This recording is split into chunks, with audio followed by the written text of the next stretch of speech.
आपण जे काय खातो त्याचा इम्पॅक्ट आपल्या फिजिकल हेल्थवर होतो हे सगळ्यांनाच माहिती आहे. पण तसाच इम्पॅक्ट आपल्या मेंटल हेल्थवर पण होतो. आपण ना जर का नीट खाल्लं नाही ना सगळं तर आपल्याला न्यूट्रिशनल डेफिशियन्सीज होतात.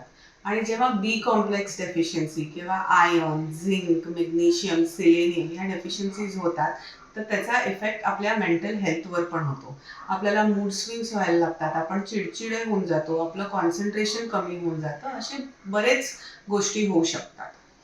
त्याच्यानंतर बेसिकली मग आहारमध्ये एक बॅलन्स डाएट असायला पाहिजे आणि स्पेशली आपण जेव्हा सिरियल आणि protein combination, carbohydrate protein combination जे आहे म्हणजे आपलं खिचडी आहे किंवा साधं वरण भात आहे किंवा तुम्ही पराठा घेतला तर त्याच्याबरोबर तुम्ही उसळ घ्या.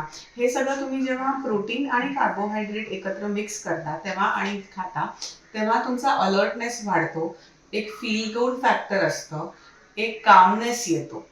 पण जर का हेच न खाता तुम्ही खूप जंक फूड खात असाल ज्याच्यामध्ये मैदा खूप असेल, शुगर खूप असेल तर तुम्हाला मूड स्विंग्स होतात कारण तुमची ब्लड शुगर लेवल फ्लक्च्युएट होतं. तसंच जर का चहा कॉफी पण खूप जास्ती प्रमाणात घेत असाल तरी तुम्हाला मूड स्विंग्स होण्याची शक्यता खूप जास्ती आहे.